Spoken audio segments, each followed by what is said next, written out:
The morning sun was just beginning to peek over the horizon as Staff Sergeant James Connor made his way down to the Mississippi River.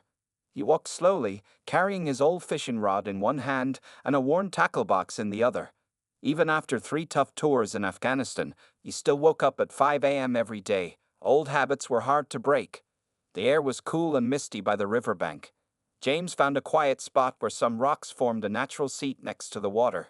He hadn't been fishing since before his last deployment, almost 18 months ago. His father had taught him how to fish right here on this same river when he was just 10 years old. Now, at 32, James felt like he needed to reconnect with those peaceful memories. As he set up his fishing gear, his trained eyes constantly scanned the area around him. It was something that had become natural after years in the military, always being aware of his surroundings.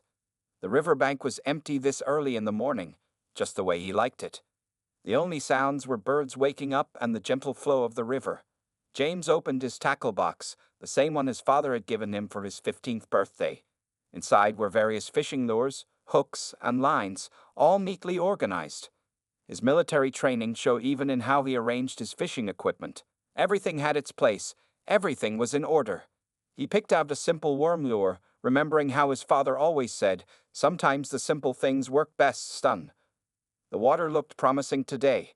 It was clear enough to see a few feet down, and James could spot small fish swimming near the shore. He cast his line with practiced skill, watching it arc through the morning air before landing softly in the water with barely a splash. The ripples spread out across the river's surface, distorting the reflection of the cloudy sky above. As he sat there, James thought about his time in Afghanistan, the desert heat, the constant tension, the weight of responsibility for his squad. It all seemed a world away from this peaceful riverbank. But some things stayed with him. His alertness, his quick reflexes, the way he positioned himself with a clear view of the path leading down to the river. Even in this moment of peace, the soldier in him never really relaxed. The morning mist started to lift as the sun climbed higher. James reeled in his line slowly, watching the lure create small swirls in the water. He hadn't caught anything yet, but that wasn't really the point. Being here, feeling the familiar weight of the fishing rod in his hands, listening to the water, it was helping him find his way back to civilian life. He checked his watch, 6:15 a.m. The river was starting to catch the morning light, making the water sparkle like diamonds. James remembered how his father used to say that the early morning was the best time for fishing, not just because the fish were more active, but because it was when the world was at its most peaceful. A fish tugged at his line, making the rod tip bounce slightly. James smiled, his first real smile in weeks. He didn't immediately reel it in, instead letting the fish play with the lure. His father had taught him patience, in fishing and in life. "Let them come to you," he used to say. Those words had served James well, both as a fisherman and as a soldier. The cool morning air carried the smell of wet earth and river water. James took a deep breath, feeling some of the tension leave his shoulders. After 3 tours, dealing with firefights, IEDs, and the constant stress of combat, this simple moment by the river felt like a gift. He was starting to remember who he was before all of that, just a guy who loved to fish. Little did James know that this peaceful morning was about to change dramatically, but for now, he was content, sitting there with his fishing rod, watching the river flow by, just like he used to do all those years ago. The peaceful morning shattered as the deep rumble of motorcycle engines echoed across the riverbank. James didn't move, but his muscles tensed automatically. Through the corner of his eye, he could see 5 motorcycles winding down the dirt path to the river, kicking up clouds of dust in their wake. The bikers were rough-looking men, wearing dirty leather vests covered in patches. Their leader, a huge man with a thick, untidy beard and arms covered in tattoos, rode at the front on a black Harley-Davidson. Empty beer bottles stuck out of their saddlebags, clinking against each other as the bikes bounced over the uneven ground. James continued fishing, his face calm, but his mind was already noting every detail. The leader was about 6'3", probably close to 280 pounds. The other 4 were smaller but still tough-looking. They all showed signs of being up all night, red eyes, messy clothes, and the unsteady movements of people who had been drinking for hours. The bikers parked their motorcycles in a semicircle about 30 feet from where James sat. Their engines died one by one, leaving an uncomfortable silence. The leader, who had a patch reading Big Mike on his vest, nudged the biker next to him and pointed at James. laughing loudly. Well, well, Big Mike called out, his voice rough from too many cigarettes. Look what we got here, boys. Some kind of soldier boy playing by himself. He stumbled slightly as he got off his bike, confirming James's assessment about their drinking. The other bikers joined in with their leader's laughter. They spread out, unconsciously moving into a loose circle around James's position. James recognized the tactic. It was something predators did, both animals and humans. But he kept his attention on his fishing line, appearing uninterested in their presence. One of the bikers, wearing a red bandana, spat on the ground near James' tackle box. "Hey, soldier boy," he called out. "Don't you know this is our spot? We come here every weekend to party." This wasn't true. James had been coming here for weeks and had never seen them before. The lie was just an excuse to start trouble. The morning mist had completely lifted now, and the sun illuminated the scene clearly. James could see the patches on their vests more clearly. They belonged to a local motorcycle gang called the River Raiders. He'd heard about them in town. They weren't a serious criminal gang, just troublemakers who liked to intimidate people. Big Mike moved closer, his heavy boots crunching on the rocky ground. He reeked of stale beer and cigarettes. "You deaf, boy?" he growled, trying to sound threatening. "My friend's talking to you." The other bikers spread out further, completing their circle around James. Their movements were clumsy, but their intentions were clear. James remained seated, his posture relaxed, but his senses heightened. He noticed everything. The way one biker kept his hand near his jacket pocket, probably hiding a knife. How another seemed nervous, shifting his weight from foot to foot. The sound of birds that had gone quiet when the motorcycles arrived. The situation reminded him of patrols in Afghanistan, where seemingly calm moments could turn dangerous in seconds. But these men weren't trained fighters. They were just bullies looking for entertainment after a long night of drinking. Their coordination was off, their stance was sloppy, and they were overconfident. "Nice haircut," another biker sneered, pointing at James's military-style cut. "Did your mommy do that for you?" More laughter followed, but it had an edge of frustration now. They weren't getting the reaction they wanted from their target. Big Mike took another step forward, deliberately kicking some dirt toward James's fishing spot. The pebbles scattered across the ground, some splashing into the water. The fish that had been nibbling at James's line darted away. The morning's peaceful fishing was definitely over. James kept his breathing steady and his movements minimal. He dealt with much worse situations than this. In his mind, he was already mapping out positions, distances, and potential threats. But he also knew that sometimes the best way to handle a situation was to let it play out a little longer. These men were angry, drunk, and looking for trouble, but they hadn't done anything that required a response. Not yet. The tension at the riverbank grew thicker with each passing moment. Big Mike, frustrated by James's continued silence, moved even closer. His shadow fell across James's fishing spot, blocking the morning sun.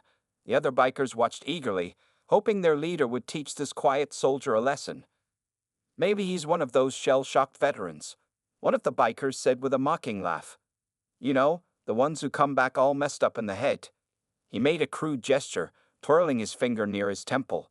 The others joined in the laughter, but James noticed how their eyes kept darting toward him, uncertain about his lack of response. James slowly reeled in his fishing line, his movements smooth and controlled. He'd been in situations like this in Kandahar, not with drunk bikers, but with people testing his limits, watching for any sign of weakness. He remembered his sergeant's words from basic training. A true soldier knows when to fight and when to wait. Big Mike, swaying slightly from the alcohol still in his system, reached down and grabbed James's tackle box. "Nice box you got here, soldier boy," he said, turning it over in his hands. James could see his father's initials carved into the side, TC for Thomas Connor. His jaw tightened slightly, but he kept his face neutral. "What's wrong?" Another biker taunted, emboldened by James's silence. "Cat got your tongue? Or did you leave your courage back in the sandbox?" He high-fived one of his friends, pleased with his joke, but their laughter had an edge of nervousness to it now. Most people would have either run away or started throwing punches by this point. The morning had grown warmer, and beads of sweat ran down Big Mike's face. He was getting angry now, his hands gripping the tackle box tighter. James noticed how the man's knuckles were scraped and bruised, signs that he was no stranger to fights. but there was also a slight tremor in those hands, revealing his hangover. "I think Soldier Boy here needs to learn some respect," Big Mike growled. He shook the tackle box, making the contents rattle. Lures and hooks that James had carefully organized clattered against each other. "Maybe we should teach him what happens when he comes to our spot." James finally spoke, his voice calm and steady. "That box was my father's." His words were quiet but clear, carrying easily across the tense silence. It wasn't a threat or a plea, just a simple statement of fact. But something in his tone made two of the bikers take a small step backward. Big Mike hesitated for a moment, surprised by James's voice. Then his face twisted into an ugly sneer. "Oh, Daddy's boy wants his box back," he mocked. "What are you going to do about it?" He held the box higher, threatening to throw it into the river. James remained seated, but his posture changed slightly. Anyone with military training would have recognized the shift. He was getting ready to move. His muscles tensed beneath his casual clothing, and his breathing became more controlled. 3 tours in Afghanistan had taught him exactly how to prepare for what was coming. The other bikers sensed the change, even if they didn't understand it. They exchanged nervous glances, their earlier bravado beginning to fade. One of them, the youngest of the group, took another step back, almost tripping over a rock. "Last chance," James said quietly, still not looking directly at any of them. "Put the box down and leave." His words carried the weight of experience, not just as a soldier, but as someone who had faced real danger and survived. It was the same tone he had used to warn civilians away from IEDs in Kandahar. Big Mike's response was predictable. With a grunt of anger, he hurled the tackle box toward the river. The box flew open in mid-air, scattering fishing gear everywhere. Hooks, lures, and line rained down around them. Time seemed to slow down for James as he watched his father's tackle box arc through the air. He had given these men every chance to walk away. Now they would learn why picking a fight with a trained soldier was a very, very bad idea. James stood up slowly, his movements as smooth as water. To the untrained eye, he might have looked relaxed, but his body was coiled like a spring. The scattered contents of his father's tackle box lay around them, glinting in the morning sun. Big Mike grinned, thinking he had finally provoked a reaction. "Oh, now Soldier Boy wants to stand up," he sneered, spreading his arms wide. "Come on then, show us what the army taught you." The other bikers laughed, but their laughter was nervous now. Something had changed in the air around them. James took a deep breath, remembering his combat instructor's words. "Control the situation, control your emotions, control the space." His eyes scanned each biker in turn, noting their positions, their stances, their levels of intoxication. The military had trained him to observe these details automatically. "I'll give you one last chance," James said quietly. His voice carried across the riverbank, calm but firm. "Pick up the tackle box and walk away." He stood perfectly still, his hands loose at his sides. To the bikers, he might have looked defenseless, but anyone with combat experience would have recognized his stance. He was ready to move in any direction. Big Mike took a step forward, trying to use his size to intimidate James. "Or what?" he growled, poking James hard in the chest with one meaty finger. "You gonna cry to your daddy about your little fishing box?" That finger never made it back for a second poke. James's hand moved with lightning speed, catching Big Mike's wrist in a grip like iron. The biker's eyes widened in surprise. He hadn't even seen James move. Before he could react, James had already stepped to the side, using Big Mike's own momentum against him. The next few seconds seemed to happen in slow motion. James twisted slightly, his foot positioning perfectly, his balance centered.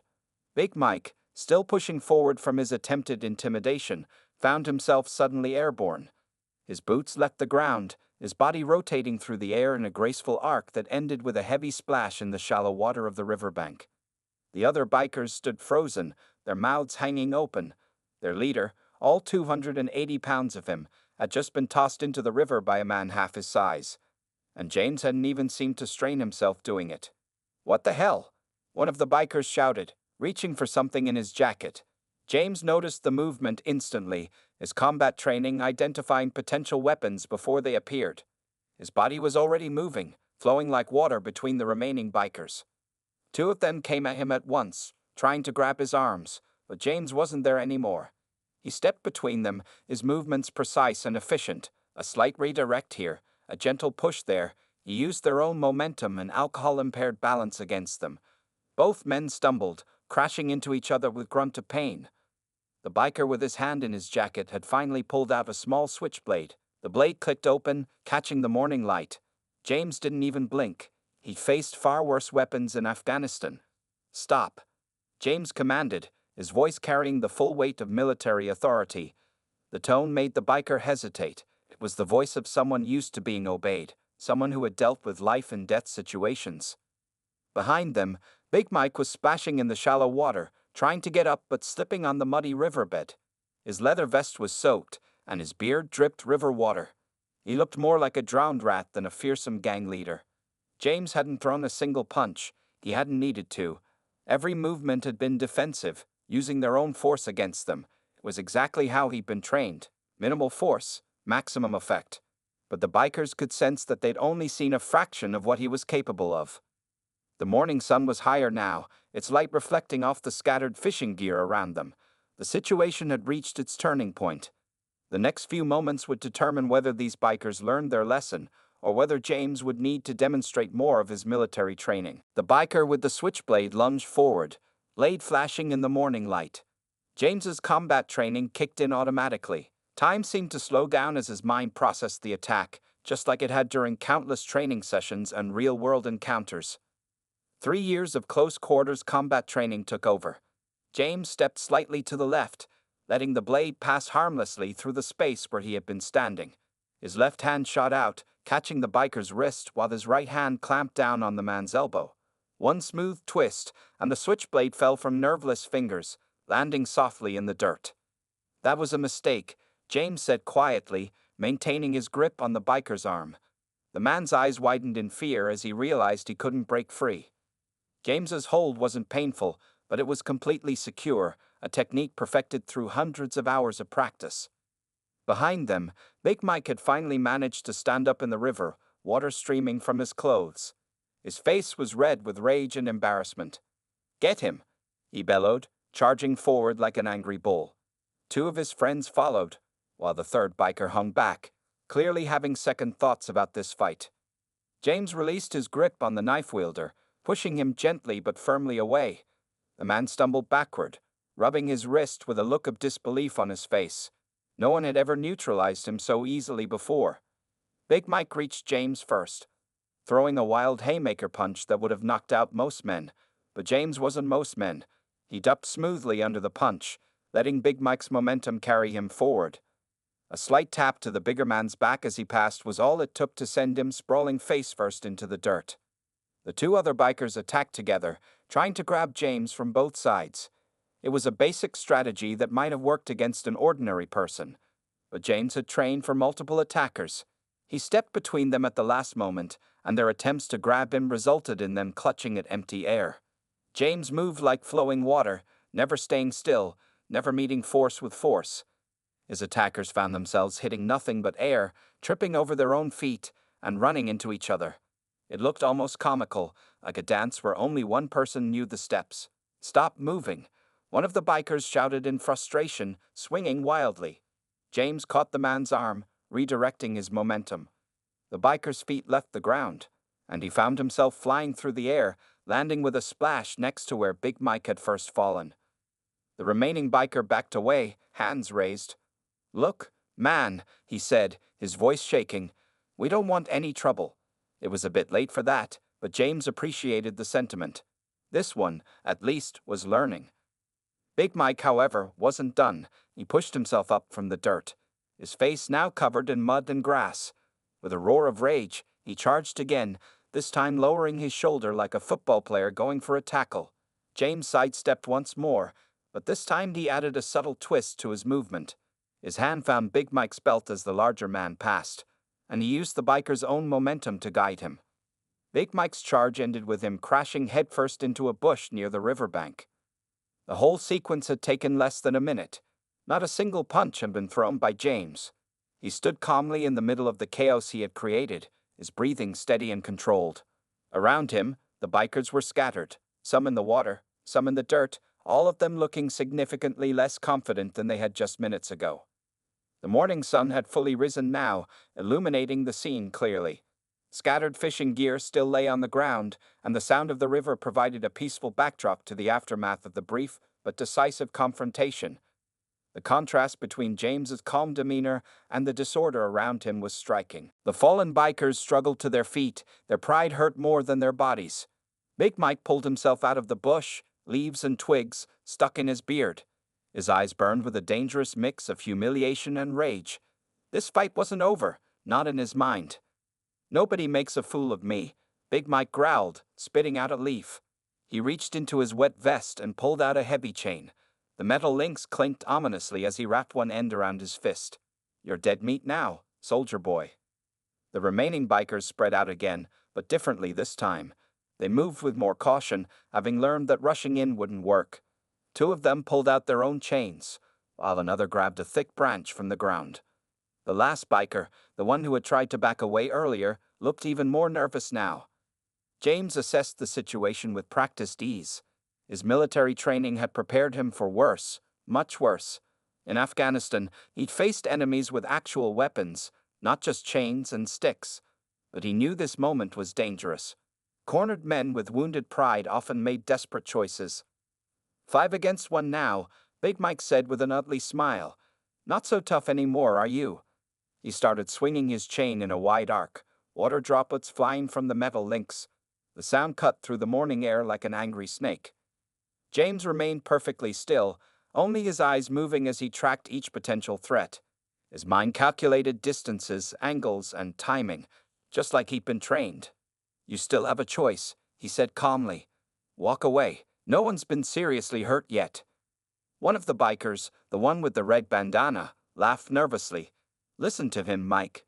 Maybe we should just—" "Shut up," Big Mike roared. "He's just one guy. Get him." He charged forward, chain whistling through the air as he swung it at James's head. The other bikers moved in too, their weapons raised. What happened next seemed impossible to anyone watching. James moved with incredible speed and precision, his actions flowing together like a perfectly choreographed dance. As Big Mike's chain swept toward him, he stepped inside the arc of the swing. His hand shot out, catching the chain and wrapping it around his forearm. Before Big Mike could react, James pulled hard on the chain. The big biker stumbled forward, off balance. James' other hand found Big Mike's wrist, and with a quick twist, the chain fell loose. In the same fluid motion, James kicked it into the river. The biker with the branch swung next, but James was already moving. He ducked under the swing and stepped close. Too close for the branch to be effective. His elbow found a pressure point in the man's arm, and the branch dropped harmlessly to the ground. 2 more bikers came at him with chains, swinging from opposite directions. James dropped low, letting the chains pass over his head. The bikers' weapons tangled with each other, and a quick pull from James sent them both sprawling into the mud. The 5th biker, the nervous one, finally made his choice. He turned and ran, scrambling up the riverbank toward the motorcycles. His footsteps faded quickly, leaving only the sound of the flowing river and the groans of his fallen companions. Big Mike tried one last desperate attack, throwing a punch with all his remaining strength. James caught the punch in his open palm, absorbing its force completely. Their eyes met for a moment, Big Mike's wide with disbelief, James calm and focused. "Training," James said quietly, still holding Big Mike's fist. 3 tours in Afghanistan, close quarters combat instruction, special operations experience. He released Big Mike's hand and stepped back. "I tried to warn you." The morning sun had risen higher, casting long shadows across the riverbank. The scattered fishing gear glinted in the light, mixing with the dropped chains and the branch. The scene told the story of a fight that was now reaching its end, but not quite finished. Big Mike stood there, breathing heavily, his entire worldview shattered in the span of a few minutes. His reputation, built over years of bullying and intimidation, had crumbled in front of his crew. He looked at his fallen friends, then back at James, uncertain what to do next. "Your choice now," James said quietly, his stance relaxed but ready. "But think carefully. You've seen what I can do, and I'm not even tired yet." His words carried no threat, just a simple statement of fact. The morning breeze ruffled his shirt, still perfectly dry despite all the action. The remaining bikers were slowly getting to their feet, groaning and checking for injuries. None of them were seriously hurt. James had made sure of that. His training had taught him how to neutralize threats without causing permanent damage. It was a skill that had served him well both in combat zones and now here at home. One of the bikers, the one who had lost his chain in the river, spoke up. "Mike, man, this isn't worth it." His voice shook slightly. "This guy, he's not like the others. He could have really hurt us if he wanted to." He rubbed his wrist where James had gripped it, still amazed at how easily he had been disarmed. Big Mike's face twisted through various emotions: anger, embarrassment, fear, and finally, a glimpse of understanding. He looked down at his mud-covered clothes, then at the scattered fishing gear that had started this whole confrontation. His shoulders slumped slightly, a fight draining out of him. "My father taught me something important about fishing," James said, breaking the tense silence. He bent down and picked up his father's tackle box, which had landed nearby. He said patience isn't just about waiting for the fish to bite. It's about knowing when to reel in and when to let go. The words hung in the air, their meaning clear. James started collecting his scattered fishing gear, his movements deliberate but still alert. He was giving them an opportunity to save face, to walk away with at least some dignity intact. Another biker tugged at Big Mike's wet vest. "Come on, boss. The cops might show up if someone heard the noise." It was a weak excuse. They were far from any houses, but it offered Big Mike a way out that wouldn't completely destroy his pride. James continued gathering his lures and hooks, watching the group from the corner of his eye. His military training kept him ready for any last-minute surprises, but he sensed the fight was over. Sometimes, the hardest part of winning was letting your opponent walk away. Big Mike took a deep breath, his massive chest expanding. For a moment, it seemed like he might try one last attack, but then he nodded slowly. "Let's go," he muttered to his crew. "This spot ain't worth it anyway." He turned away, trying to maintain what little authority he had left. The bikers began limping toward their motorcycles, helping each other up the riverbank. Their earlier bravado was gone, replaced by a quiet respect born of harsh experience. One of them glanced back at James, then quickly looked away when he saw the soldier was still watching them. As they reached their bikes, Big Mike paused. Without turning around, he called out, "Hey, soldier." His voice was gruff, but had lost its threatening edge. "This spot, it's yours. We won't be back." It wasn't quite an apology, but it was the closest someone like Big Mike could come to admitting he was wrong. James nodded, though he knew Big Mike couldn't see it. He understood what it cost the man to say those words. In Afghanistan, he'd learned that sometimes the strongest victories came not from defeating an enemy, but from turning them into something else, if not a friend, then at least not an enemy. The morning sun had climbed higher, drying the mud on the riverbank. The sound of motorcycle engines broke the peace once again, but this time they were moving away. James watched them go, his father's tackle box now safely in his hands. The confrontation was over, but its echoes would remain. The sound of motorcycles faded into the distance, leaving James alone once again by the riverbank. He looked down at his father's tackle box, now slightly dented but still intact. Carefully, he finished gathering the scattered fishing gear, checking each lure and hook for damage before putting them back in their proper places. The morning sun had fully risen, turning the river into a ribbon of gold. James sat back down on his rock, his muscles relaxing as he allowed himself to process everything that had just happened. In some ways, the confrontation had been easier than his daily struggles with civilian life. Combat was straightforward, you knew who your enemies were, and you knew what to do. But living a normal life after 3 tours, that was the real challenge. He opened the tackle box and pulled out an old photograph tucked into the lid. It showed a younger version of himself with his father, both holding up fish they had caught at this very spot. His father wore the same proud smile he'd had when James graduated from basic training. "You did good today, son." James could almost hear his father saying, "You protected yourself without hurting anyone too badly." A fish jumped in the river, creating ripples that spread across the golden surface. James smiled, remembering how his father used to say that was a sign of good luck.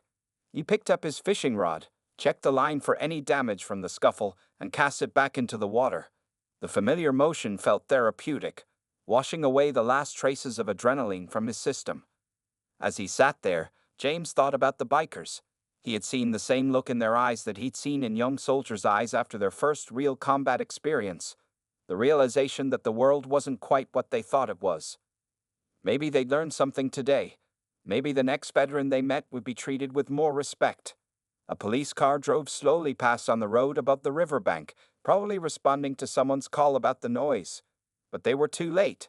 The situation had resolved itself, the way most situations did if you handled them properly. James smiled slightly, knowing he wouldn't have to file any reports or answer any questions. Some victories were better left undocumented. His fishing line twitched, and James's attention snapped back to the present. He waited patiently, remembering his father's lessons about not rushing the bite. The line moved again, more decisively this time. With practiced skill, James began to reel in his catch, working with the fish rather than against it. After a brief but exciting struggle, he pulled a beautiful bass from the water. It wasn't the biggest fish he'd ever caught, but as he held it up against the morning sun, he felt a deep sense of satisfaction. This was why he came here, not for the fishing itself, but for moments like this, moments that connected him to his past while helping him cope with his present. James took a quick photo of the fish with his phone, careful to get the rising sun in the background. He would show it to his father when he visited him at the veterans' home next week. His dad might not remember everything these days, but he always remembered their fishing trips. After releasing the bass back into the river, James began packing up his gear. The morning's excitement had disrupted his usual fishing routine, but somehow he felt more at peace than when he'd arrived. Sometimes, he realized, the best therapy wasn't just sitting quietly with your thoughts. It was standing up for yourself and handling a bad situation with skill and restraint. As he walked back up the riverbank, James paused to look at the scattered footprints and scuff marks in the dirt, the only evidence of what had transpired here. By tomorrow, the rain would wash them away, and the riverbank would return to its peaceful state, but something had changed within him. For the first time since returning home, he had used his military training not to fight a war, but to prevent one. The morning had turned out differently than he'd expected, but that was okay. Life after combat was full of unexpected challenges. The key was facing them with the same courage, discipline, and wisdom that had kept him alive in Afghanistan. As he reached the top of the bank, James smiled. He would definitely be back tomorrow. After all, the fish would be waiting, and this was his spot now.